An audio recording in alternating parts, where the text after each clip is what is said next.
لا حول ولا قوة إلا بالله العلي العظيم. أعوذ بالله من الشيطان اللعين الرجيم. بسم الله الرحمن الرحيم. الحمد لله رب العالمين، والحمد لله الذي نور قلوبنا بمحبة علوية، والحمد لله الذي جعلنا من المتمسكين بولاية المرتضوية، والحمد لله الذي فرض مودته على العربية والعجمية وعلى مبلغ رسالاته الإلهية سيدنا ومولانا ومولى الثقلين جد الحسن والحسين أبي القاسم مصطفى محمد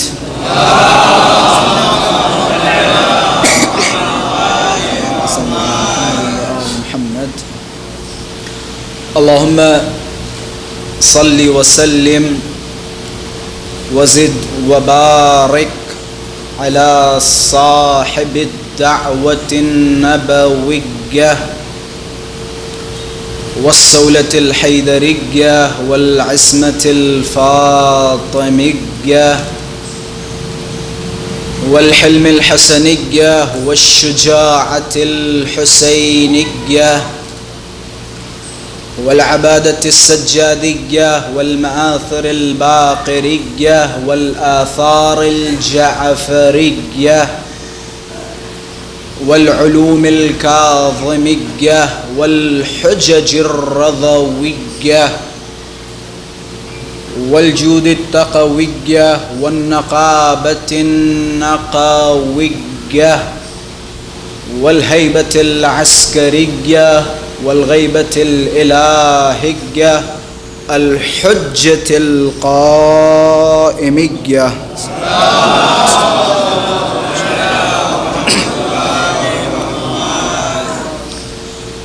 اللهم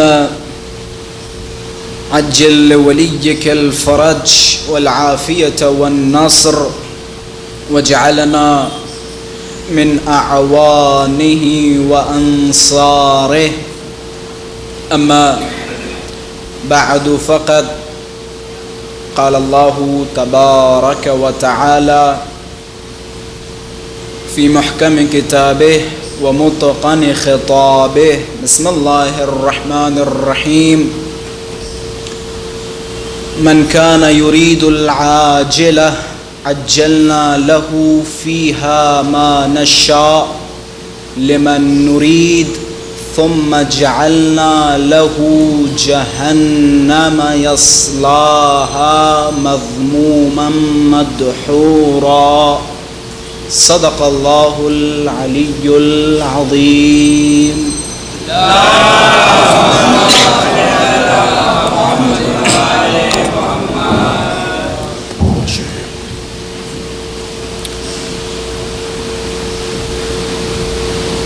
آپ حضرات سے گزارش ہے ایک مرتبہ سورہ حمد اور 3 مرتبہ سورہ اخلاص کی تلاوت فرما کر مرحومہ ام سلمہ بنت محمد مسلم کی روح کو اصال فرمائیں. وجود ذوالجود نازنین امام زمان عجل اللہ تعالی فرجہ الشریف کی سلامتی اور حضرت کے ظہور میں تعجیل، علماء کرام کی سلامتی، مراجعین اعظام کی سلامتی اور مقامات مقدسہ کی حفاظت، اور آپ سب اپنی سلامتی اور اہل خانہ کی سلامتی کے لیے بآواز بلند صلوات ہدیہ فرمائیں.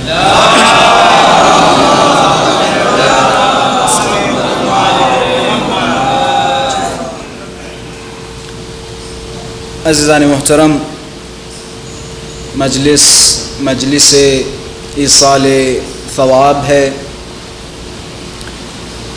خوش قسمت ہیں وہ افراد، خوش قسمت ہیں وہ مرنے والے، خوش قسمت ہیں وہ مومن روحیں کہ جنہیں مرنے کے بعد اس روئے زمین پر کوئی نہ کوئی یاد کرنے والا ہو، بہت خوش قسمت ہیں۔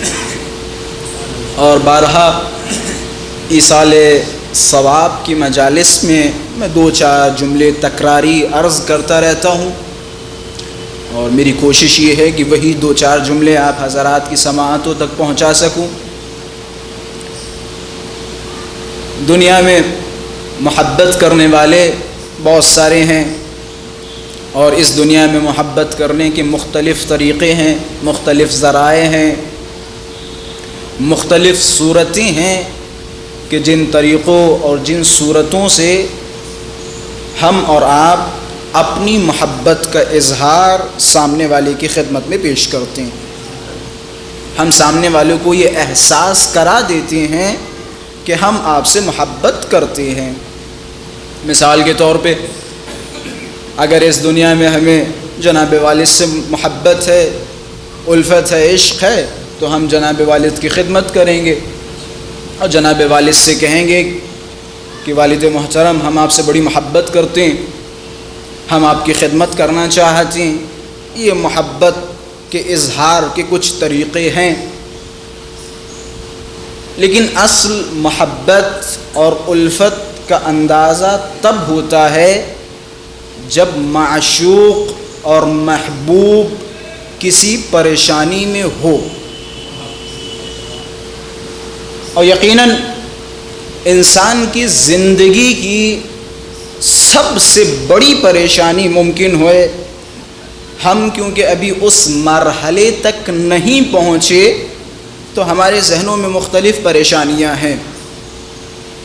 اگر کسی کی جوان بیٹی کی شادی نہیں ہو رہی ہے تو وہ فی الحال جس پریشانی میں ہے وہ اپنی اس پریشانی کو دنیا کی سب سے بڑی پریشانی سمجھے گا۔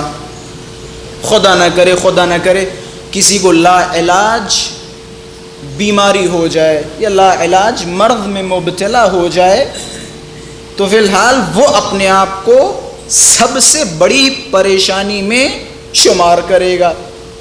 کیوں؟ کیونکہ ابھی تک اسے اصلی پریشانی کا مطلب سمجھ میں نہیں آیا۔ اصلی پریشانی کہتے کسے ہیں؟ میں بڑے مختصر الفاظ آپ حضرات کی خدمت میں پیش کرتا چلوں تاکہ نتیجہ آپ حضرات تک پہنچا سکوں۔ دنیا و آخرت کی سب سے بڑی پریشانی کی شروعات تب ہوتی ہے جب حضرت عزرائیل آپ کے سرہانے کھڑے ہوتے ہیں اور بسم اللہ الرحمن الرحیم کہہ کے آپ کی روح کھینچتے ہیں۔ پریشانیوں کی شروعات یہاں سے ہوتی ہے، اور یہی وجہ ہے معصومین نے فرمایا، میں نے ایک لفظ کہا تھا شروع میں کہ دنیا کا سب سے خوبصورت اور خوش قسمت مردہ وہ ہے کہ جس کے یاد کرنے والے زیادہ ہوں۔ سب سے خوبصورت، سب سے خوش قسمت۔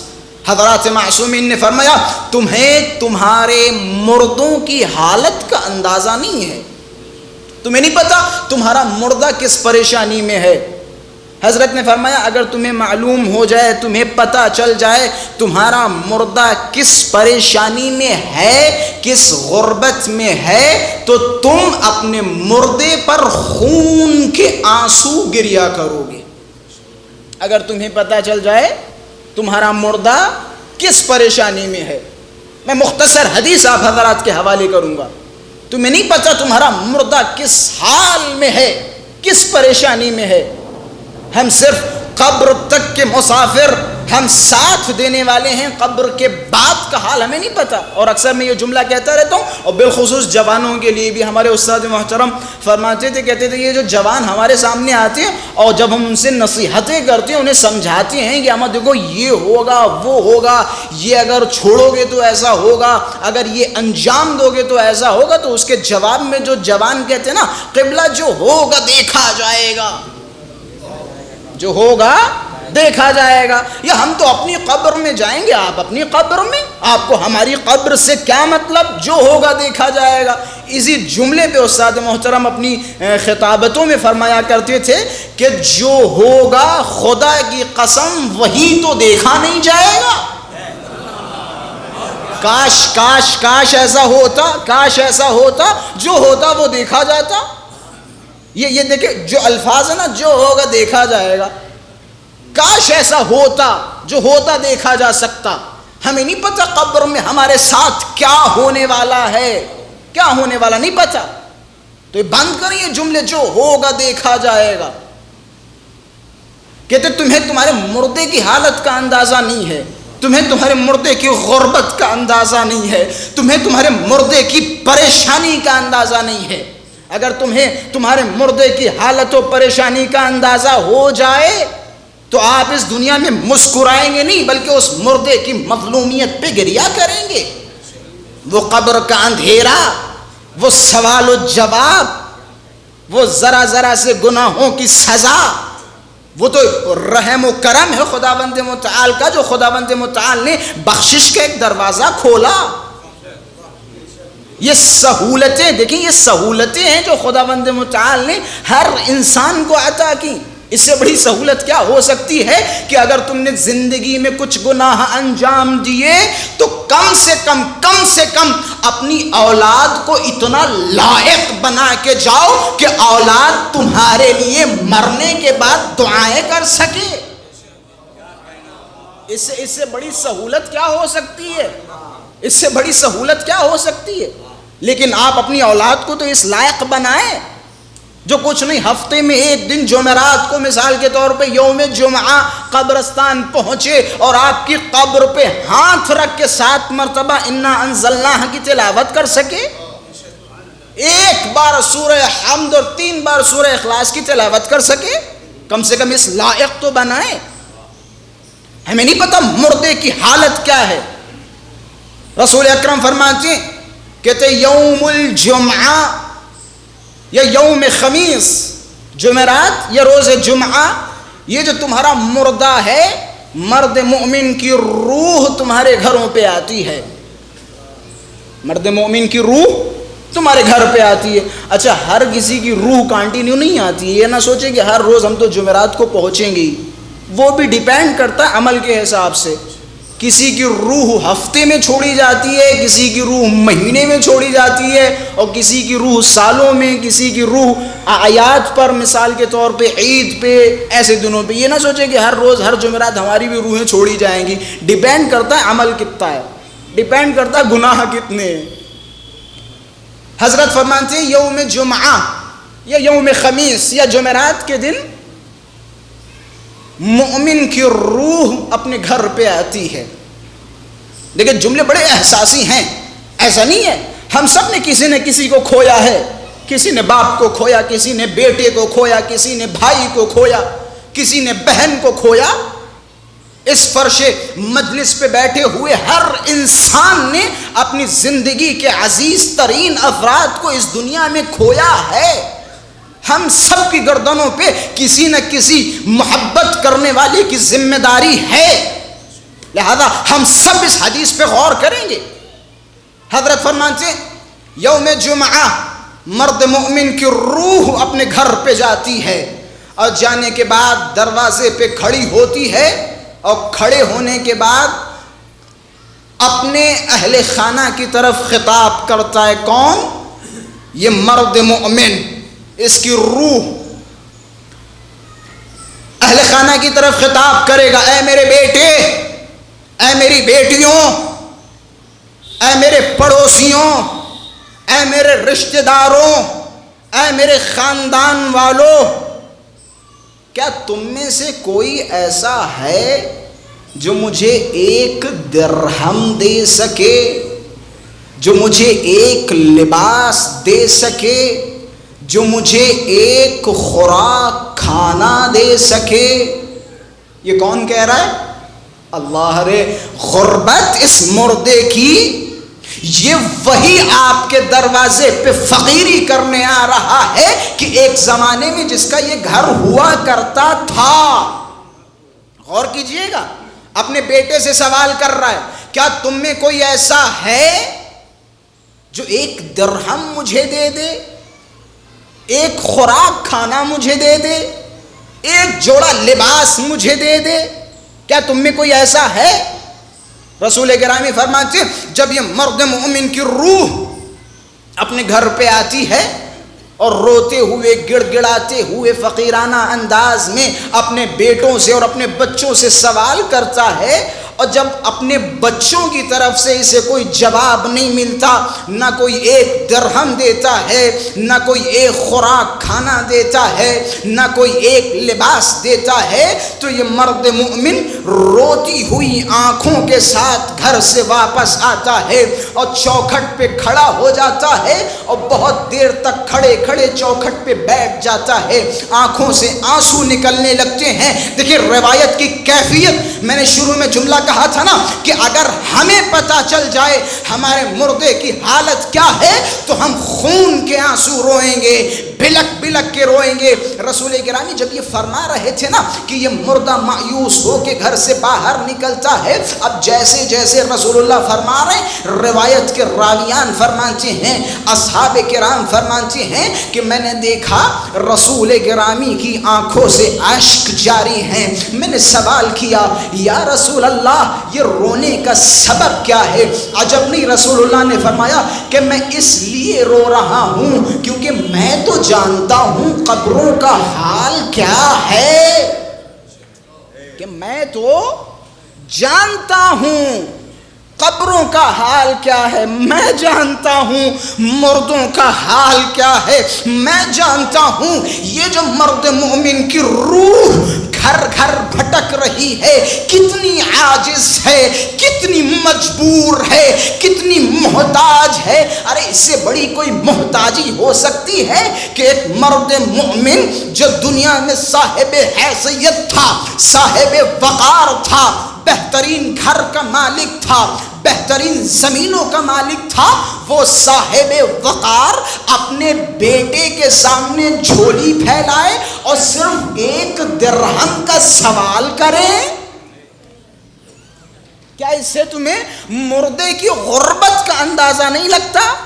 اب دیکھیں، میں ہمیشہ دعا کرتا ہوں پروردگارا مرنے کے بعد کم سے کم ہم سب کو یہ جملے نہ کہنا پڑیں، دنیا میں کچھ ایسا کریں کہ یہ جملے نہ کہنے پڑیں۔ کہتے ہیں جب یہ مرد مومن کی روح چوکھٹ پہ بیٹھتی ہے، رونے لگتی ہے، آنکھوں میں آنسو آتے ہیں، عجب نہیں جملہ کہتا ہے کہ مال و دولت میرا ہے، یہ گھر میرا ہے، یہ پیسے میرے ہیں، یہ گاڑی میری ہے، سب کچھ میرا ہے۔ ارے جو مال و دولت میرا تھا آج قبر میں اس کا حساب و کتاب و عذاب و ثواب میری گردن پہ ہے اور مزے تم اٹھا رہے ہو۔ حساب و کتاب قبر میں میں دے رہا ہوں اور مزے تم اٹھا رہے ہو۔ عجب نہیں، پھر یہ مرد مومن کہتا ہے لعنت ہو مجھ پر۔ یہ دیکھیں بڑے سخت الفاظ ہیں۔ جب یہ مرد مومن اپنے گھر سے مایوس ہو کے باہر نکلتا ہے، روتی ہوئی آنکھوں کے ساتھ یہ اپنے اوپر لعنت بھیجتا ہے۔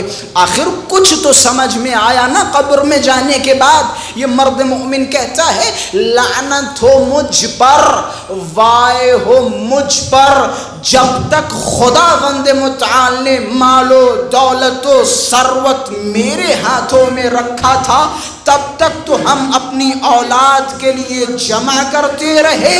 کاش وہ مال و دولت جو خدا نے ہمیں اس دنیا میں عطا کیا تھا اسے راہ خدا میں خرچ کیا ہوتا تو آج غیروں غیروں کا محتاج ہونا نہ پڑتا۔ کاش کہ وہی دنیا میں یہ مال و دولت راہ خدا میں خرچ کیا ہوتا تو آج ہر کسی کا محتاج ہونا نہ پڑتا۔ یہ مال و دولت، یہ ثروت جو ہم اپنی اولاد کے لیے جمع کر رہے ہیں، ہم اپنی نسلوں کے لیے جمع کر رہے ہیں۔ میں نے بارہا یہ مجلسوں میں یہ جملے میں نے بیان کیے اور میرے خیال سے تھوڑے سے سخت جملے بھی ہیں۔ بھئی کس نے کہا آپ اپنی اولاد کے لیے کروڑوں کی سمپتیاں جمع کریں؟ کس نے کہا؟ بڑا مشہور جملہ ہے، بڑا مشہور جملہ ہے۔ اگر اولاد آپ کی لائق ہے، باہنر ہے، صاحب تجربہ ہے تو وہ آپ کے گھر پہ بڑے ہونے کے بعد اس سے زیادہ دولت جمع کر سکتا ہے، لیکن اگر وہ لائق نہیں ہے، باہنر نہیں ہے، آپ اسے کچھ بھی دے کے چلے جائیں بیچ کے کھا لے گا۔ اسے سمجھ میں کیا آتا ہے؟ اس کا مطلب یہی ہوا نا، اگر آپ اولاد کے لیے کچھ کرنا چاہتے ہیں تو اپنے بچوں کی بہترین تربیت اور انہیں کسی لائق بنائیں۔ یہ ہم سب کا فریضہ ہے۔ آپ اپنے بچے کو ایسا نہیں، آپ باہنر بنائیں، لائق بنائیں۔ ایک صلوات پڑھے محمد و آل محمد کے ساتھ۔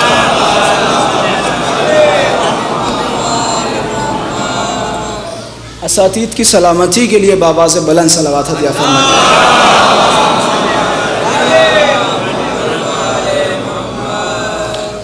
معذرت کے ساتھ استاد محترم بھی تشریف فرمائیں، میری ابھی نظر پڑی، خداوند متعال سلامت رکھے، اور دیگر ہمارے علماء کرام بھی تشریف فرمائیں۔ تمام علماء کرام کی سلامتی کے لیے بابا سے بلند صلوات عطا فرمائیں۔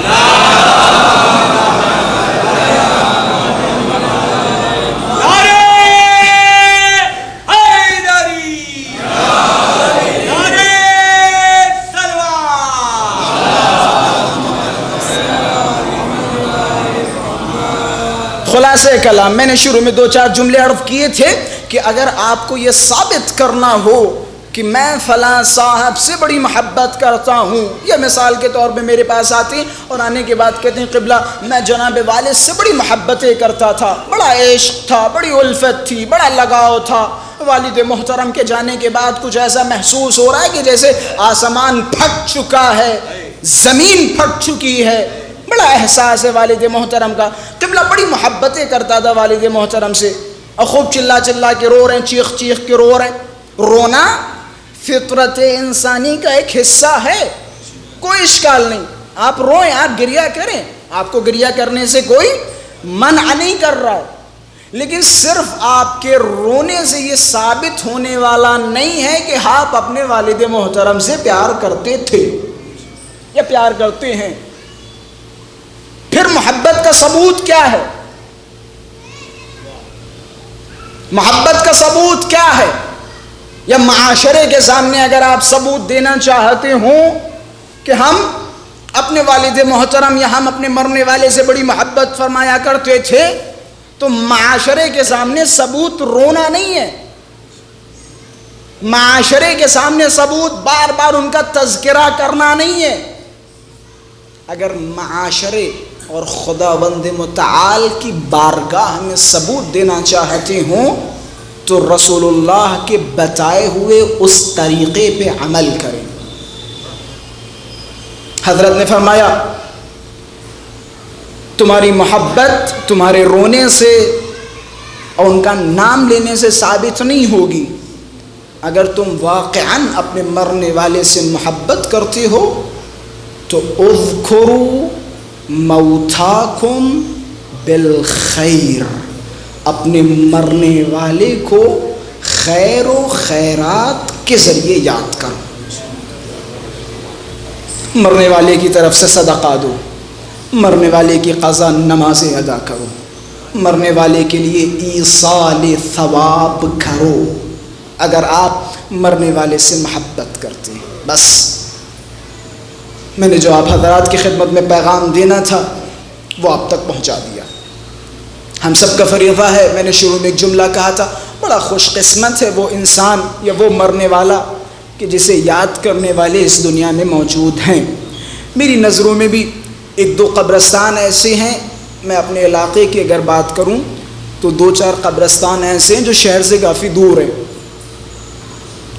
نمیدونم 50 مردے یا 60 مردے اس میں دفن ہیں، اور کچھ ایسا بھی نہیں کہ بہت پرانی قبریں، اتنی پرانی قبریں میں بھی نہیں، نئی قبریں۔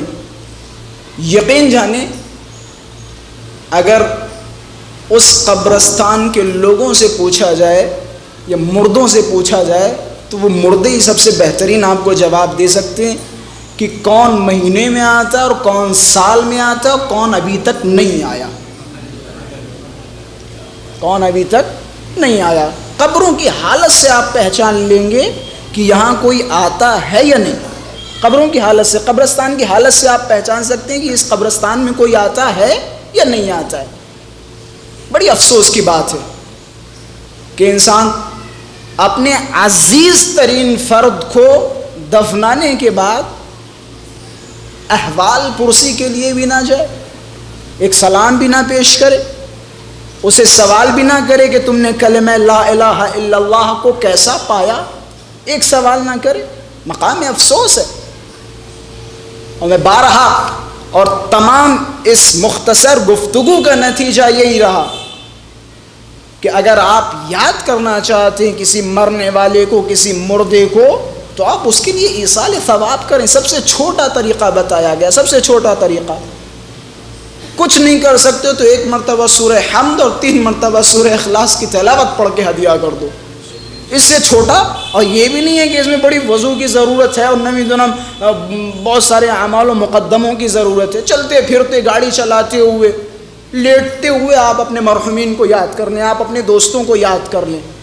کچھ مراحل ایسے ہیں کہ جہاں وہ کما تھودین و تھودان والا مصداق ہوتا ہے، جیسا بوگے ویسا ہی کاٹو گے۔ آج اگر آپ فلاں مرحوم کے نماز جنازہ میں شرکت کریں گے، نماز وحشت پڑھیں گے، مرنا تو ابھی بھی ہے۔ اگر ہم پڑھیں گے تو ہماری بھی نماز وحشت قبر پڑھی جائے گی۔ ہم مرحومین کے لیے سورہ فاتحہ ہدیہ کریں گے، ایصال کریں گے، تو ہمارے لیے بھی ہدیہ کیا جائے گا، ہمارے لیے بھی ایصال کیا جائے گا۔ ایک صلوات پڑھے محمد و آل محمد کے ساتھ۔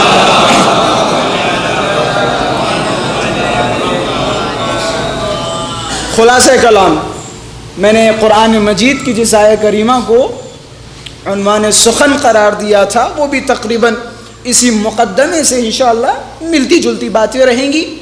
خداوند متعال قرآن مجید میں ارشاد فرماتا ہے، من کان یرید العاجلہ عجلنا له فیہا ما نشاء لمن نرید۔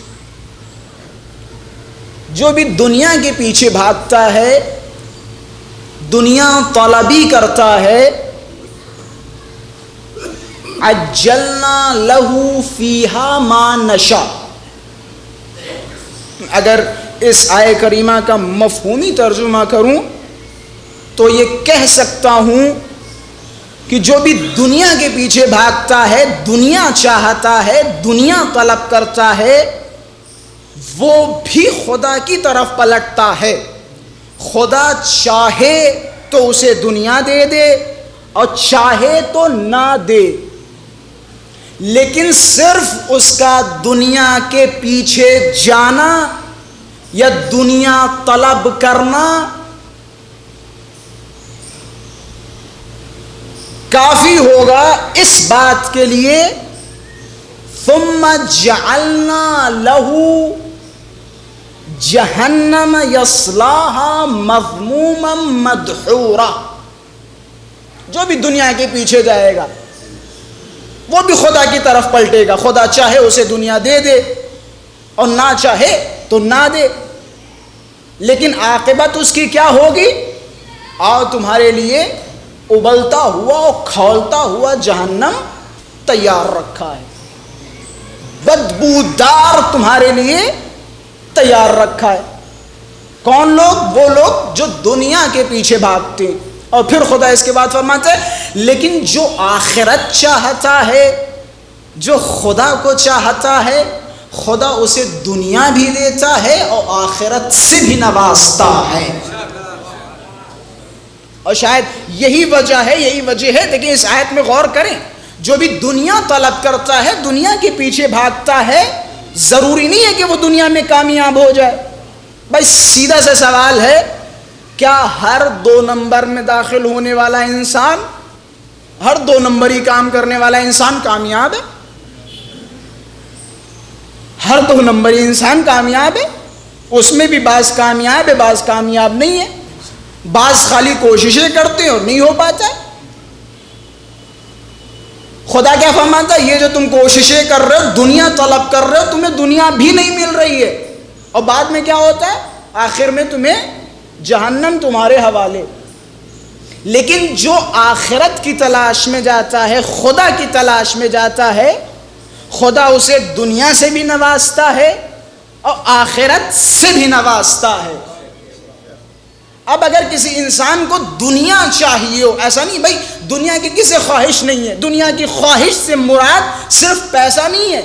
بعض افراد سوچتے ہیں اور ممبر سے پڑھا جائے کہ بھائی دنیا کے پیچھے نہ بھاگیں، اس کا مطلب یہ ہے کہ دنیا چھوڑ دیں اور یہ نوکریاں چھوڑ دیں اور یہ جابز چھوڑ دیں اور یہ کمپنیاں چھوڑ دیں اور یہ بزنس چھوڑ دیں اور صرف خدا کے پیچھے لگ جائیں، اللہ اللہ کریں اور نمازیں پڑھیں اور روزے رکھیں. اس کا مطلب ہرگز یہ نہیں ہے، ہرگز یہ نہیں ہے.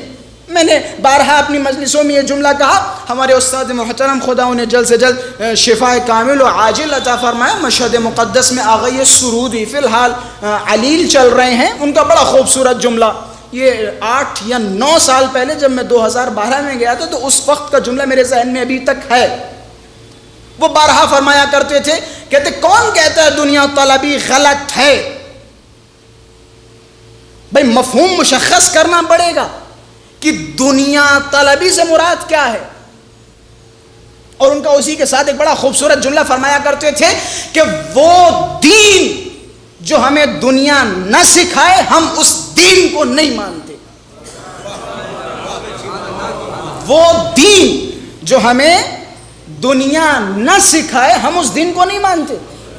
بھائی دین سے بہتر کسی نے تجارت کے احکام اور تجارت کے طریقے سکھائے ہیں؟ بھائی دین سے بہتر کسی نے سکھائے؟ دین ہمیں سکھاتا ہے کہ دنیا میں ہم زندگی کیسے بسر کریں، دین ہمیں سکھاتا ہے. تو دین دنیا سے ہرگز جدا نہیں ہے. جب بھی دنیا داری کی بات آتی ہے تو دنیا داری سے مراد یقیناً وہ دنیا کے جس کی مذمت ہوئی ہے اس دنیا میں، اور یہ دنیا کی جس کی بات چل رہی، اس دنیا اور اس دنیا میں بڑے فرق ہیں. آپ بے شک ذریعہ معاش اختیار کریں، آپ پیسے خوب کمائیں، اس کوئی حرج نہیں ہے، لیکن دنیا کے پیچھے خدا کو چھوڑ کے مصروف نہ ہو. اگر اس دنیا کے پیچھے خدا کو چھوڑ کے جائیں گے تو میں معذرت کے ساتھ پھر وہ جو جملے روایات میں آئے ہیں اور مجبوراً مجھے ممبر سے کہنے پڑ رہے ہیں، حضرات معصومین نے فرمایا وہ انسان کے جو دین اور خدا کو چھوڑ کے دنیا طلبے کے پیچھے بھاگے وہ کتے سے بدتر ہے. وہ کتے سے بدتر ہے. بلکہ کتے میں بھی بہت ساری صفات ہیں، کتے میں بہت ساری صفات ہیں، اور باقاعدہ معصومین علیہ السلام نے فرمایا کہ کتے سے یہ چیزیں سیکھیں. وہ ایک روایت میں نے ایت اللہ وحید خراسانی حفظہ اللہ کی بھی ایک جدید کتاب میں دیکھ رہا تھا، میرے ذہن میں نام بھی نہیں ہے فی الحال، فوارقی میں میں نے دیکھا یہ نوٹ تھا. ان کا ایک شعر بڑا مشہور معروف، اسی شعر کے حاشیے میں یہ موجود تھا. امیر المؤمنین علیہ السلام نے فرمایا، یہ دیکھیں وہ افراد جو محض دنیا کے پیچھے بھاگتے ہیں. حضرت نے فرمایا طوبی لمن کان عیشہ کعیش الکلب. بڑی سنگین روایت ہے اور الفاظ کو سمجھنے کی کوشش کیجئے گا. اگر میں بہتر سمجھا نہ سکوں تو اساتید محترم تشریف فرمائیں، علماء کرام تشریف فرمائیں، ان کی خدمت میں سوال پیش کیجئے گا، انشاءاللہ وہ مجھ سے بہتر سمجھانے کی کوشش کریں گے. امیر المؤمنین فرماتے ہیں طوبى لمن كان عيشه كعيش الكلب، کہ مبارک ہو اسے، خوش قسمت ہے وہ کہ جس کی زندگی کتے کی طرح ہے. لمن کان عیشہ، جس کی زندگی، جس کا رہ گزر، جس کا بسر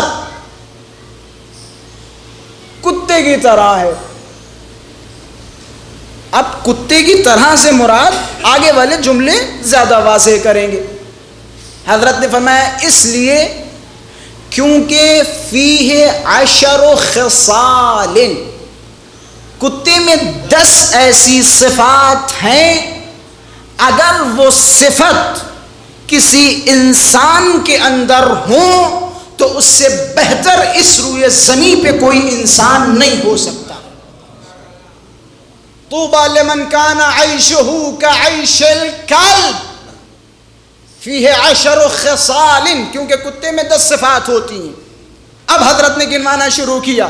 الاولی لیس له مال، کتے کے پاس کوئی مال و دولت و ثروت نہیں ہے جس پہ جھگڑے ہوں، جس پہ لڑائیاں ہوں، جس سے غلط کاموں میں انویسٹنگ ہو، کوئی بھی ایسے گناہ کے ذرائع نہیں ہیں. لیس له مال، کوئی مال و دولت نہیں ہے. پھر حضرت نے فرمایا لیس له قدر، یہ ہم ہیں، اگر ہمیں مثال کے طور پہ گاڑی کے سامنے کوئی آ کے دروازہ نہ کھولے تو ہمارا عزت نفس مجروح ہوتا ہے، ہم اپنے آپ کو بڑا عزت دار سمجھتے ہیں. اگر دسترخوان میں مثال کے طور پہ وہ گوشت خالی رکھ دیا جائے اور ساتھ میں دال نہ رکھی جائے اور سلاد نہ رکھا جائے تو ہم اپنی بے احترامی سمجھتے، دیکھو ہمیں بڑے ہلکے میں لیا جا رہا ہے. اگر روڈ پہ اکیلے ہم ٹہلیں امامہ لگا کے اور لوگوں سے بھی ہم شکایت کریں گے اور معاشرے سے بھی شکایت کریں گے اور علماء کے حلقے میں بھی جا کے شکایت کریں گے ہم بڑے عجیب لوگ تھے، مولانا کو اکیلے روڈ پہ چھوڑ دیا، کوئی عزت نام کی بھی چیز ہوتی ہے.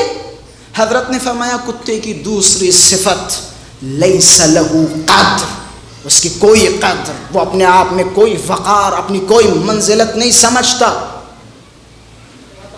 ایک دروازے سے بھگایا جاتا ہے دوسرے دروازے پہ پہنچ جاتا ہے. یہ ساری گھمنڈ کی علامتیں، غرور کی علامتیں. پھر حضرت نے فرمایا کتے کی تیسری صفت الارض بیت اللہ، کوئی حویلیاں نہیں ہیں اس کی. پوری زندگی مثال کے طور پہ 30 سال 40 سال دبئی گزارے اور 40 سال کے بعد 1 کروڑ 2 کروڑ لے کے آئے اور 2 کروڑ گاؤں میں لگا کے بنگلہ بنا دیا. لیس له ارض، کتے کی کوئی زمین نہیں ہے، سب زمین زمین خدا ہے. یہاں پہ بھی اس کا گھر ہے، وہاں پہ بھی اس کا گھر ہے، وہاں پہ بھی اس کا گھر ہے. چوتھی صفت اکثر اوقاتہ یکون جائعا، زیادہ تر کتا بھوکا رہتا ہے. اکثر اوقاتہ یکون ساکنہ، زیادہ تر کتا چپ چاپ بیٹھا رہتا ہے. یحول حول البیت باللیل والنہار، مالک کے گھر کے اطراف میں رات و دن گھوما کرتا ہے.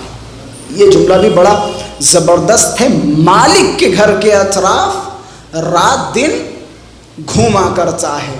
پھر حضرت نے فرمایا کتے کی ایک صفت لو ضربہ صاحبہ مئت جلدۃ لم یترک باب دار صاحبہ، اگر مالک کتے کے 1000 یا 100 کوڑے مارے تب بھی وہ مالک کے دروازے کو چھوڑ کے نہیں جاتا، مالک کے دروازے کو چھوڑ کے نہیں جاتا. اب ہمارے یہاں ذرا سی اگر ہم پہ پریشانی ہوئی، اگر بخار بھی ہو گیا اور بخار کے بعد ایک مریض ٹھیک ہوا، فوراً بیٹی کو کھانسی ہونے لگی، وہ ٹھیک ہوئی اور فوراً ہم پیر گر گئے اور پیر میں چوٹ لگ گئی تو ہم آسمان کی طرف دیکھ کے کہتے ہیں پروردگارہ کیا کرنا چاہتا ہے؟ سکون ہی نہیں لینے دے رہے، راحت کی سانس ہی نہیں، ایک کے بعد ایک مرض، ایک کے بعد ایک پریشانی. حضرت اشارہ کر رہے ہیں ذرا کتے سے سیکھو. لو ضربہ صاحبہ مئت جلدہ، اگر اس کا مالک 100 تازیانے مارے تب بھی وہ اپنے مالک کے دروازے کو چھوڑ کے نہیں جاتا، اپنے مالک کے دروازے کو ترک نہیں کرتا۔ پھر ایک کتے کی بڑی زبردست صفت، یأخذ عدو صاحبہ ولا یأخذ صدیقہ، کتا ہمیشہ اپنے مالک کے دشمن کو پکڑتا ہے، دوستوں کو نہیں پکڑتا۔ مالک کے دشمنوں پہ بھونکتا ہے لیکن دوستوں کو پریشان نہیں کرتا، اذیتیں نہیں دیتا۔ اب میں ایک دو جملے تو اپنی خطابت کے آپ حضرات کے سامنے پیش کروں گا۔ وہ کتا ہے جو اپنے مالک کے دشمنوں پہ بھونکتا ہے، دوستوں پہ نہیں بھونکتا۔ اب میں اشارہ کروں گا ان افراد کی طرف جو جناب سیدہ کے دوستوں پہ تو نشانہ سادھتے ہیں لیکن دشمنوں کو کلیجے سے لگاتے ہیں۔ میں کہوں گا ذرا کتوں سے سیکھو، اگر تمہیں وہ صفت لانی ہو تو جناب سیدہ کے دشمنوں سے براءت کرو، جناب سیدہ کے مالک کے دشمنوں سے نفرت کرو، دوستوں سے نہیں۔ طوبی لمن کان عیشہ کعیش الکلب، خوش قسمت ہے وہ کہ جس کی زندگی ان 10 صفات میں مثل کلب ہو، کتے کی طرح ہو، ان 10 صفات میں۔ خوش قسمت ہے وہ انسان۔ اس میں اگر سارے جملوں پہ غور کریں تو ہر جملے سے توکل کی بو آتی ہے۔ ایک جانور کا خدا پہ کتنا توکل ہے، کتنا بھروسہ ہے۔ بڑا اچھا کسی صاحب نے جملہ کہا کہ خداوند متعال نے اس کائنات میں عجیب و غریب مخلوقات پیدا کی، اگر اس زمین کو آپ کھودیں تو عجیب و غریب مخلوقات ہیں، آسمانوں پہ عجیب و غریب مخلوقات ہیں۔ مولا متقیان فرماتے ہیں تمہاری زمین پہ جتنے ذرات ہیں، آسمانوں پہ خداوند متعال نے ان ذرات سے زیادہ ملائکہ کو پیدا کیا۔ امام سجاد اپنی دعاؤں میں فرماتے ہیں یہ جو تم سمندر دیکھ رہے ہو، ان سمندروں کے اندر پہاڑ ہیں اور ان پہاڑوں کے اندر بھی سمندر ہیں، اور ان سمندروں میں خدا نے مخلوقات پیدا کیے، خدا وہاں پھر رزق پہنچاتا ہے کہ خدا نے مختلف مخلوقات پیدا کیے، مختلف عجیب و غریب مخلوقات پیدا کیے، بہت سے ایسے جانور پیدا کیے جنہیں ہم نے دیکھا، اس سے کہیں زیادہ جانور ایسے ہیں کہ جنہیں ہم نے اس دنیا میں نہیں دیکھا، جو ہمارے اطراف رہتے ہیں، بعض دکھتے ہیں بعض نہیں دکھتے۔ اب دیکھیں جملہ عجیب و غریب ہے، اتنے مخلوقات میں صرف ایک مخلوق ایسا ہے جو کسب معاش کرتا ہے، جو کماتا ہے، وہ مخلوق ہے صرف و صرف انسان۔ نہ فرشتہ کماتا ہے، نہ ملائکہ کماتے ہیں، نہ یہ سمندروں میں رہنے والی مچھلیاں کماتی ہیں، اور یہ نہ جنگلوں میں بھٹکنے والے جانور کماتے ہیں۔ خدا نے کسی ایسے مخلوق کو پیدا نہیں کیا جو کماتا ہو سوائے ایک انسان کے، لیکن افسوس کہ سب کو خدا کے رزق پہ بھروسہ ہے، اور اگر نہیں ہے تو صرف انسان کو، صرف انسان کو بھروسہ نہیں ہے، خدا کی ذات پہ ہر مخلوق کو بھروسہ ہے۔ کمانے کے باوجود انسان کو بھروسہ نہیں ہے کہ کل رات کا ہمیں کھانا ملے گا یا نہیں ملے گا، ہمیں نہیں بھروسہ ہے۔ دنیا میں کوئی مخلوق کماتی نہیں ہے سوائے انسان کے، اور ساری مخلوقات کو خدا رزق دیتا ہے، ساری مخلوقات کو آپ تصور نہیں کر سکتے۔ ہر مخلوق کا رزق کہیں نہ کہیں سے معین و مشخص ہے، صرف انسان پریشان ہے، جبکہ انسان کماتا بھی ہے، کسب معاش بھی کرتا ہے۔ کیوں؟ کیونکہ خدا پہ توکل نہیں ہے، خدا پہ بھروسہ نہیں ہے۔ خدا پہ بھروسہ کر کے دیکھیں، وہ جملہ سنا ہے نا، اوپر والا دیتا ہے تو دیتا چھپر پھاڑ کے۔ میں نے جملہ حالانکہ بہت ہی زیادہ دیہاتی محاورہ، بہت زیادہ سنا جانے والا محاورہ ہے، لیکن یقین جانے اس جملے میں بڑی حقیقت ہے، بڑی حقیقت ہے۔ خدا پہ توکل کر کے دیکھیں، ایسی جگہوں سے خدا آپ کو رزق دے گا جہاں تصور نہیں کر سکتے، سوچ نہیں سکتے، آپ کو رزق ملے گا۔ کہتے سلطان محمود اپنی سلطنت سجائے ہوئے بیٹھا، سلطان محمود کے دروازے پہ 2 فقیر بیٹھا کرتے تھے۔ میں توکل بتا رہا ہوں خدا کی ذات پہ۔ سلطان محمود کے دروازے پہ 2 فقیر بیٹھا کرتے تھے، ایک اس کونے میں ایک اس کونے میں۔ ایک کہتا تھا اس عظیم الشان، اس بہترین، اس رحم دل بادشاہ کا میں غلام ہوں، اس بادشاہ کی محبت میں مجھے کچھ نوازیں۔ یا گھر پہ جاتا تھا اور بادشاہ کی شان میں شعر کہتا تھا، کھڑا ہوتا تھا، بادشاہ کی شان میں شعر سنایا کرتا تھا، لوگ اسے خوش ہو کے کچھ پیسے دیا کرتے تھے۔ لیکن ایک طرف دوسرا فقیر بیٹھا تھا، اس کا رویہ کچھ الگ تھا۔ ایک طرف بادشاہ کی چاپلوسی کر رہا ہے، لوگ اسے پیسے دے رہے ہیں، دوسری طرف جو صرف اور صرف ایک جملہ کہتا تھا کار خوبے کہ خدا درست کنے، سلطان محمود خارے کیے کہ اچھا کام وہ ہے جسے خدا بنائے، سلطان محمود گدھا ہوتا کون ہے؟ کہ اچھا کام وہ ہے کار خوبے کہ خدا درست کنے، سلطان محمود خارے کیے۔ اور سامنے بیٹھنے والے بڑے غصہ ہوتے تھے کہ اس کی جسارت دیکھو، پھر کہتے تھے چھوڑو اسے، اس کی کرنی سے کھا جائے گی، دیکھو کوئی دے رہا ہے اسے، کوئی اس کی طرف جا رہا ہے، کہتے رہو دیکھے تمہیں خدا کہاں سے دے گا۔ ایک طرف وہ دوسرا فقیر سلطان محمود کی چاپلوسی پہ چاپلوسی، چاپلوسی پہ چاپلوسی، لوگ اسے خوب دے رہے ہیں۔ ایک دن اچانک سلطان محمود کا گزر ہوا۔ اب جب سلطان محمود نے دیکھا، دونوں فقیروں کے قصات سنائے گئے کہ ایک وہ ہے جو ہمیشہ یہ کہتا ہے اچھا کام وہ ہے جسے خدا بنائے، یہ سلطان محمود گدھا ہوتا کون ہے؟ دوسرا فقیر وہ ہے جو ہمیشہ بادشاہ کی چاپلوسیاں کرتا ہے، بادشاہ کی مختلف صفات بیان کرتا ہے، کبھی بادشاہ کو خدا ثانی بنا دیتا ہے، لوگ اسے خوب پیسہ دیتے ہیں، اس بیچارے کے پاس کچھ نہیں ہے۔ اب بادشاہ مسکرائے، اس الہی فقیر کے پاس گئے کہ تم یہ کہتے ہو سلطان محمود گدھا ہوتا کون ہے؟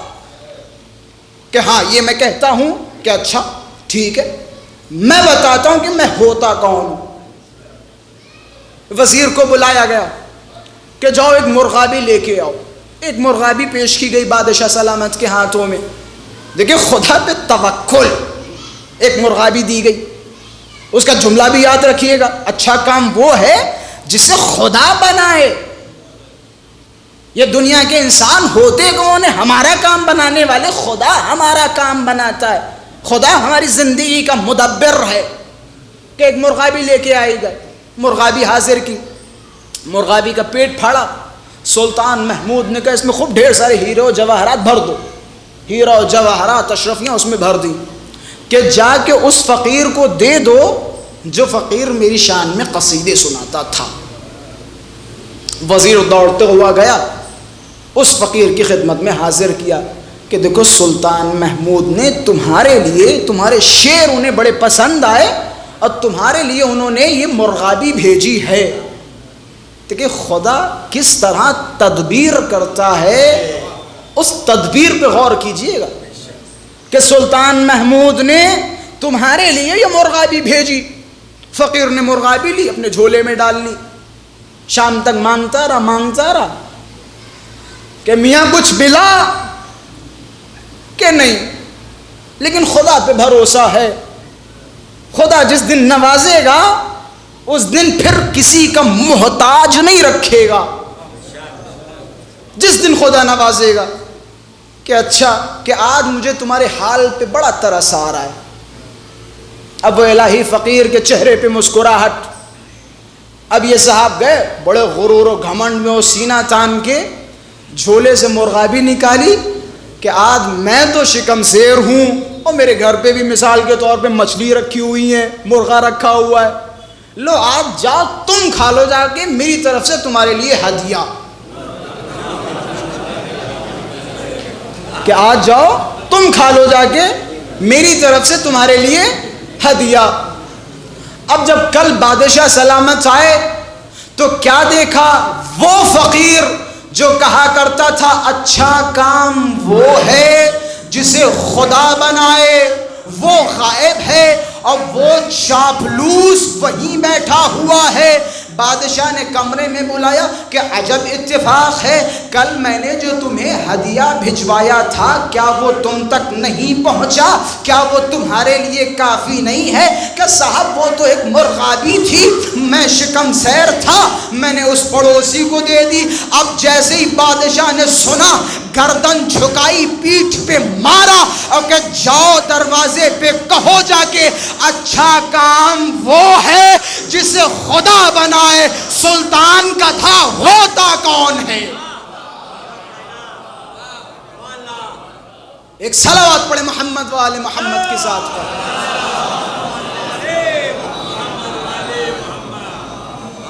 اچھا کام وہ ہے جسے خدا تدبیر کرے، خدا تدبیر کرے۔ ہم اور آپ کون ہوتے ہیں کسی زندگی میں دخالت دینے والے؟ ہم کون ہوتے ہیں کسی کو امیر و غریب بنانے والے؟ تدبیرات خدا کے ہاتھوں میں۔ خدا جسے چاہتا ہے عزت دیتا ہے، خدا جسے چاہتا ہے ذلت دیتا ہے۔ عزت و ذلت خدا کے ہاتھوں میں ہے۔ اگر عزت و ذلت بندے کے ہاتھ میں ہوتی تو ہر صاحب عزت ذلیل ہوتا اور ہر ذلیل عزیز ہوتا۔ اگر لوگوں کے ہاتھوں میں ہوتی، عزت و ذلت لوگوں کے ہاتھوں میں ہے ہی نہیں، یہ سارے امور خدا کے ہاتھوں میں۔ خدا تدبیریں کرتا ہے۔ آپ خدا پہ توکل کر کے دیکھیں، خدا پہ بھروسہ کر کے دیکھیں، خدا کی رضا پہ راضی ہو کے دیکھیں۔ پتہ ہے انسان کا سب سے بڑا کمال کیا ہے؟ انسان کب منزل کمال پہ پہنچتا ہے؟ انسان منزل کمال پہ تب پہنچتا ہے جب انسان خدا کی رضا پہ رضایت کا اظہار کرتا ہے، تب منزل کمال پہ پہنچتا ہے۔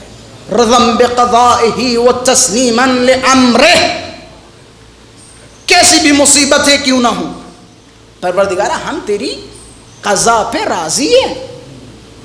ظاہراً جناب موسیٰ کو پتہ چلا کہ اس روئے زمین پہ ایک بندہ خدا ہے جس سے خدا بڑی محبت کرتا ہے۔ اب جناب موسیٰ پریشان، کہنے لگے پروردگارہ میں جاننا چاہتا ہوں کون ہے وہ بندہ کہ جس سے تو اتنا زیادہ پیار کرتا ہے، جسے نبیوں کی صفوں میں تو نے کھڑا کر رکھا ہے۔ آخر میں جاننا چاہتا ہوں اس کی صفات کیا ہیں، وہ کیسا ہے، اس کے اعمال کیسے ہیں، کیا وہ نبی ہے؟ آواز آئی جی نہیں وہ نبی نہیں ہے۔ کیا وہ مرسل ہے کہ جی نہیں مرسل نہیں ہے؟ کیا وہ وصی ہے کہ جی نہیں وہ وصی نہیں ہے؟ کیا وہ عالم ہے کہ جی نہیں کوئی عالم نہیں ہے؟ پھر بھی اتنی محبت کہ پروردگارہ میں دیکھنا چاہتا ہوں۔ جناب جبرائیل آئے کہ موسیٰ اب وقت آ گیا ہے اس بندے خدا سے ملنے کا۔ جناب موسیٰ کو لے کے چلے، کہتے ایک دریا پار کیا، سمندر پار کیا، عجیب و غریب جنگلات سے گزرے۔ اچانک ایک آدمی پہ نظر پڑی، دیکھا گندا لباس پہنے ہوا ہے، بدن سے عجیب و غریب بدبو ہے۔ جناب موسیٰ نے فرمایا کیا یہ وہی آدمی ہے کہ جس سے خدا بڑی محبت کرتا ہے؟ کہ جی ہاں، یہ وہی انسان ہے کہ جس سے خدا بہت عشق کرتا ہے۔ عجب نہیں، جناب موسیٰ نے فرمایا اس کی حالت تو دیکھو، میرے خیال سے دنیا کی کوئی ایسی بلا ہے ہی نہیں جو اس کے پاس نہ ہو۔ پیر دونوں اس کے خراب، ایک آنکھ اس کی خراب ہونے پہ ہے، سر میں نمی دنم عجیب و غریب بیماریاں، نہ چل پا رہا ہے نہ اٹھ پا رہا ہے، ہر طرح کی بیماری اس کے بدن میں موجود ہے۔ اس کے بدن سے عجیب و غریب بدبو آ رہی ہے، اس کا لباس پھٹا نچا ہے۔ اچھا ہم اور آپ جیسے ہی اچھائی اور برائی کا تصور آتا ہے اگر ہم سے کہا جائے کہ خدا فلاں صاحب سے بڑی محبت کرتے ہیں تو ہمارے ذہن میں سب سے پہلی شکل کیا آئے گی؟ سب سے پہلی شکل آئے گی کہ لمبی لمبی ماشاءاللہ سے داڑھی ہوں گی، خوبصورت سر پہ ٹوپی ہوگی اور مصلی عبادت پہ ہوں گے، خوب لمبی لمبی نمازیں پڑھتے ہوں گے۔ ہم نے دین کو، بے شک نماز بڑی اہم شے کا نام ہے، نماز مؤمن کی پہچان ہے، نماز کے بغیر مؤمن کا مین کے بھی مصداق انسان نہیں ہو سکتا نماز کے بغیر۔ لیکن دین کی تشخیص و تشخص یا انسان کی پہچان صرف اور صرف نماز سے نہیں ہوتی۔ آپ کہیں کہ مثال کے طور پہ فلاں صاحب نمازی ہیں تو مومن ہے، ایسا کچھ نہیں ہے، ایسا کچھ نہیں ہے۔ اور کبھی کبھی ایسا ہوتا ہے، کبھی کبھی ایسا ہوتا ہے، میں نے خود 2 4 5 افراد کو دیکھا ہے جو میری آنکھوں میں ہے، نماز کے خوب پابند ہیں، آدھا گھنٹہ پہلے مسجد میں پہنچتے ہیں اور خوب نمازیں پڑھتے ہیں، نوافل پڑھتے ہیں، سب کچھ کرتے ہیں، لیکن گاؤں کے جتنے خرافات ہیں وہ ان 5 سے ہی منسوب ہیں۔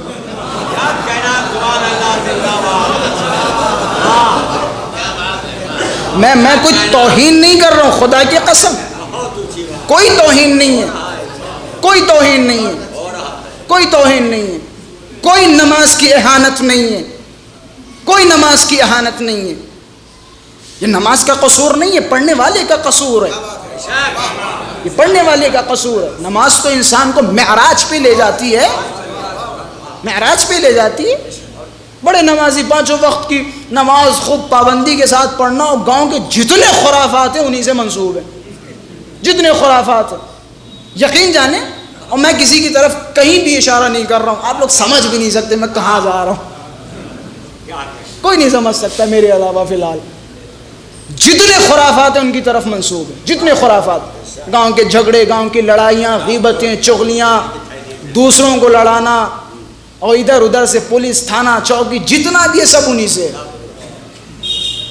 محرم کا چاند نمودار ہو، نویں دن اس مولانا کو کیوں، وہ فلاں مولانا کیوں، اس مولانا کا کرتا نویں دن پیچھے سے پھٹا ہوا تھا، اس مولانا نے الٹی ٹوپی لگائی ہوئی تھی، اس مولانا نے نویں دن چپل ایسی پہنی تھی، ہر طرح کے خرافات ان کے دلوں میں۔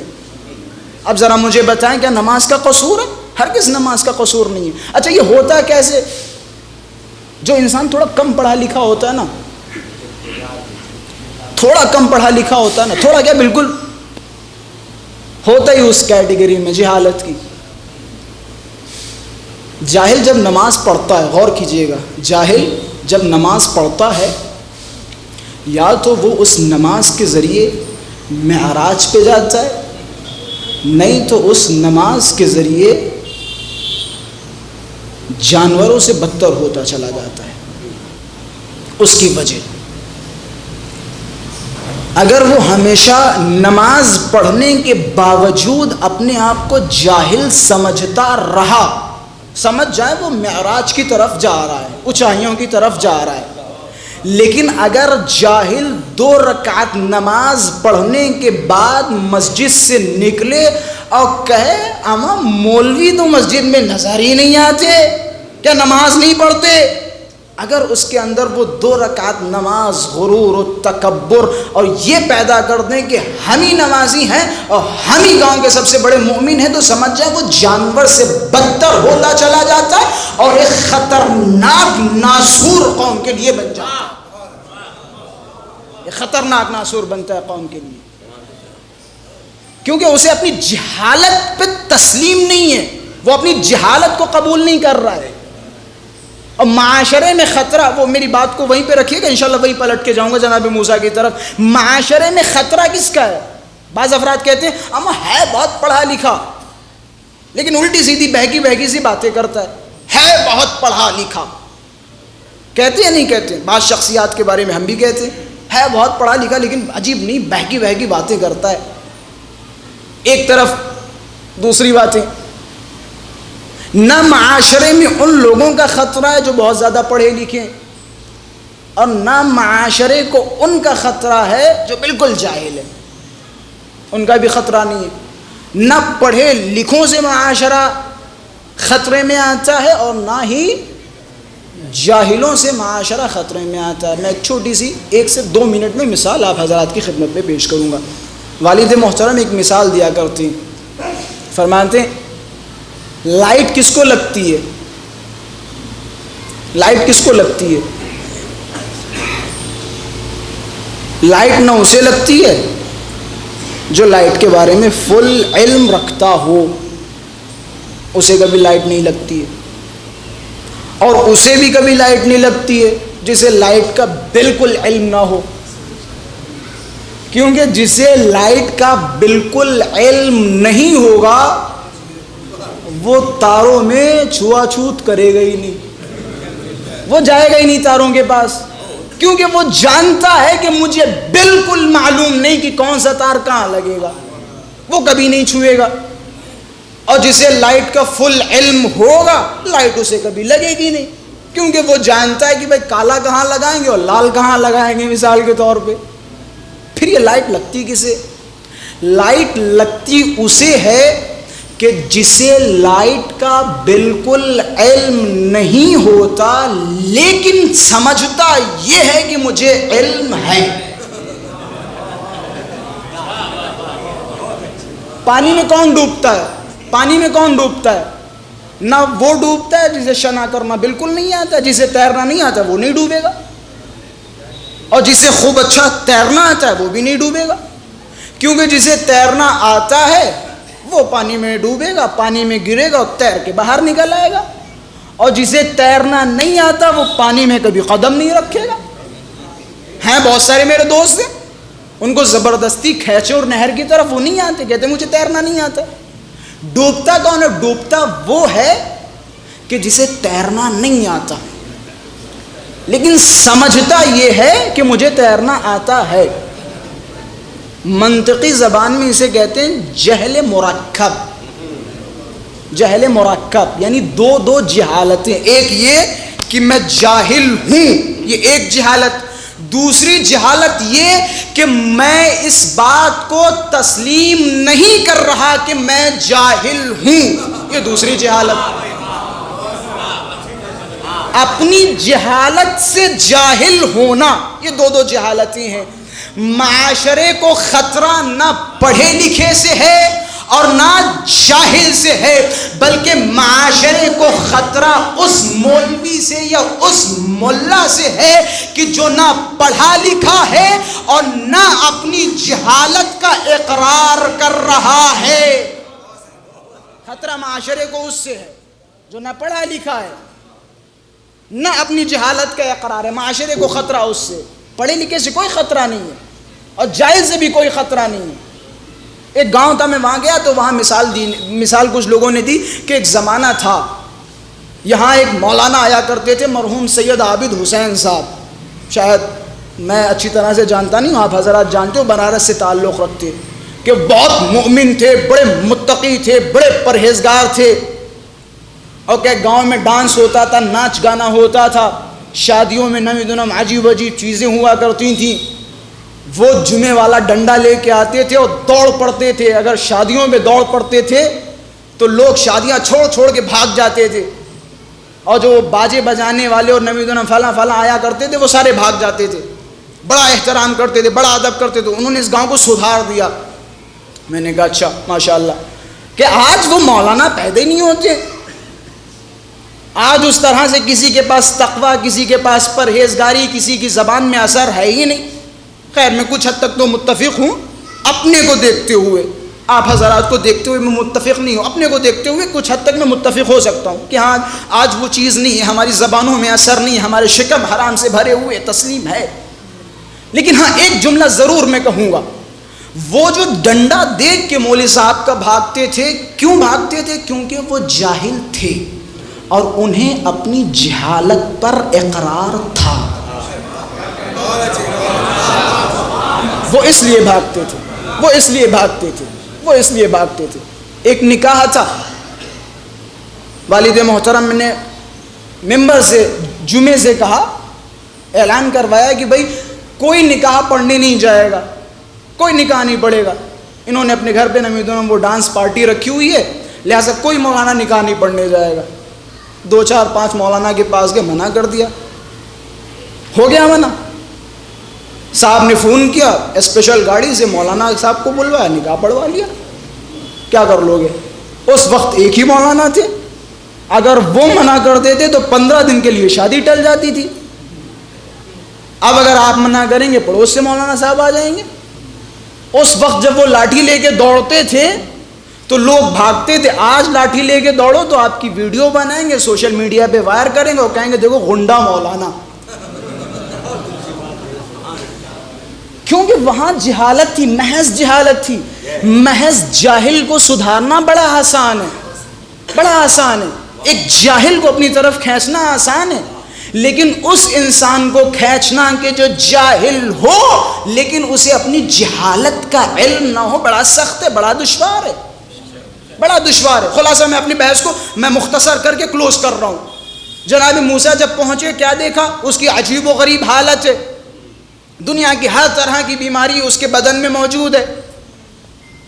ہم اور آپ ہوتے تو ظاہر سی بات ہم سب یہ تصور کر رہے تھے, جب خدا نے کہا کہ میں اسے چاہتا تو ہمارے ذہن میں بھی آیا کہ خوب وہ عبادتیں کرتا ہوگا, خوب لمبی لمبی نمازیں پڑھتا ہوگا, خوب لمبے لمبے روزے رکھتا ہوگا, اور نمی دنم یہ کرتا ہوگا وہ کرتا ہوگا.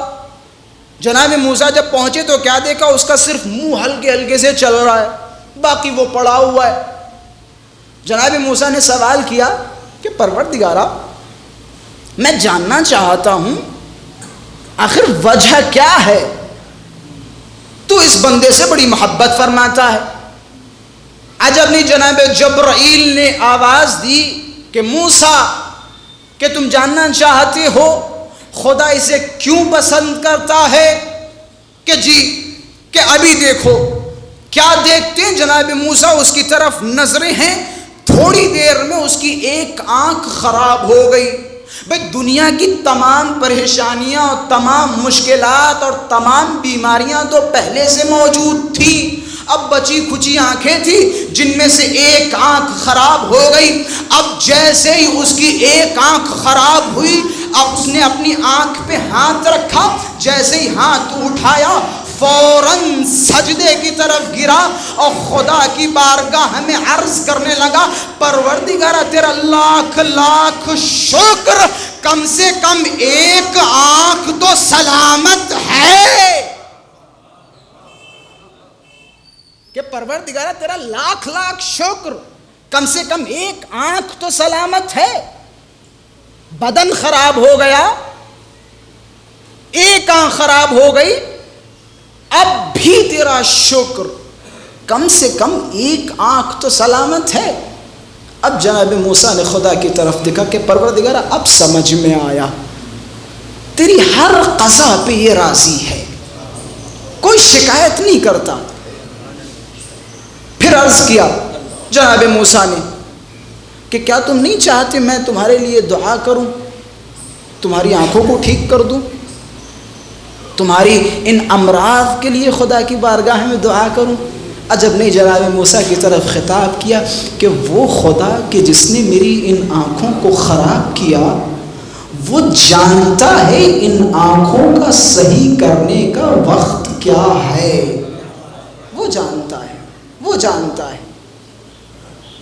خدا بہترین تدبیر کرنے والا ہے. خدا پہ بھروسہ کر کے تو دیکھو, خدا کی رضا پہ راضی ہو کے تو دیکھو, خدا پہ توکل کر کے تو دیکھو. یہ جو اہل بیت کو خداوند متعال نے مقامات علیہ سے نوازا, مقامات علین سے نوازا, اس کی ایک سب سے اہم وجہ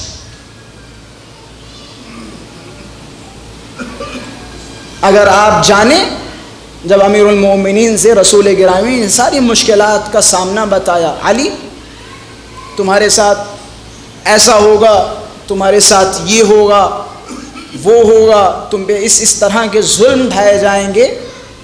امیر المؤمنین نے ایک جملہ فرمایا کہ یا رسول اللہ, کیا یہ ساری مصیبتیں اور ساری بلائیں فی سلامت من دینی, اس حال میں ہوں گی کہ میرا دین تو سلامت رہے گا؟ رسول اللہ نے فرمایا یا علی تمہارا دین سلامت رہے گا, اب جیسے ہی سنا دین سلامت رہے گا کہ یا رسول اللہ مجھے ہر پریشانی گوارا ہے، میں ہر مصیبت پہ صبر کروں گا، ہر مصیبت پہ صبر کروں گا۔ یہی وجہ امام حسین کا کربلا کا وہ مشہور و معروف جملہ جو ہر خطیب اپنے مصائب میں بیان کرتا ہے، اس سے بڑی مصیبتیں کیا ہو سکتی ہیں؟ کیا ہمارے اور آپ کے درمیان کوئی ہے کہ جس کے ہاتھوں میں کڑی الجواں کا لاشا ہو؟ علی اکبر جیسے کڑی الجواں کا لاشا ہو، اور اس حال میں کہ اس کے کلیجے میں برچھی کی علی ہو، اور وہ خدا کی طرف ہاتھوں کو بلند کر کے کہے پروردگارا میں تیری قضا پہ راضی ہوں۔ کیا ہم نے کسی ایسے کو دیکھا کہ جس کی آنکھوں میں، جس کے ہاتھوں میں پھول جیسا بچہ ہو، ششماہا ہو، اور اس کی گردن پہ تیر لگا ہو، وہ خدا کی طرف اس ننھی سی قربانی کو پیش کر کے کہے پروردگارا رضم بقضائه وتسلیما لامرہ، اے میرے خالق، اے میرے رازق، اے میرے محبوب، میں تیری قضا پہ راضی ہوں۔ کیا کوئی کر سکتا ہے؟ کیونکہ مجھ سے کہا گیا ایک ماں کے ایصال ثواب کی مجلس ہے، جملہ کہوں گا، کیا کوئی کر سکتا ہے کہ جس کی پسلیاں ٹوٹی ہوں، سانس لینا دشوار ہو، چلنا دشوار ہو، لیکن تب بھی وہ مصلی عبادت پہ جاتی ہو، خدا کی بارگاہ میں ہاتھوں کو بلند کرتی ہو اور خدا سے کہتی ہو پروردگارا میری ان عبادتوں کو قبول کر، اے میرے خالق میں تیری ہر قضا پہ راضی ہوں۔ ارے میں کہوں گا، ارے پسلیوں کا وہ درد جس میں انسان کو سانس لینی دشوار ہو، کبھی شکایت نہیں کی، نہ صرف یہ کہ خدا کی بارگاہ میں شکایت نہیں کی۔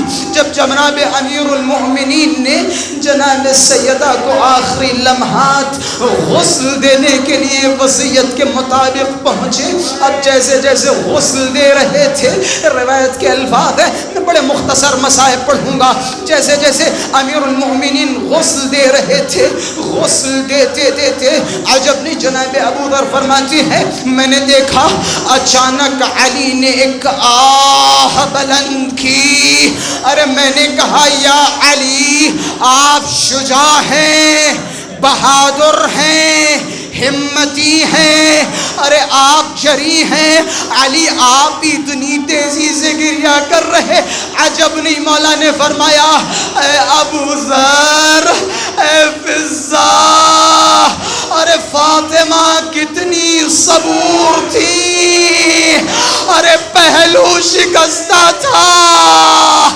فاطمہ نے علی سے شکایت نہیں کی، ارے پسلیاں ٹوٹی تھی، علی سے شکایت نہیں کی۔ میں ہاتھوں کو جوڑوں گا اور کہوں گا یا علی، ارے وہ کوچے بنی ہاشم، ارے لعی کا تماچا، ارے کیا کیا سیدہ نے چھپایا، صبت علی مصائب لو انہا صبت علی الایام سرنا لیالی۔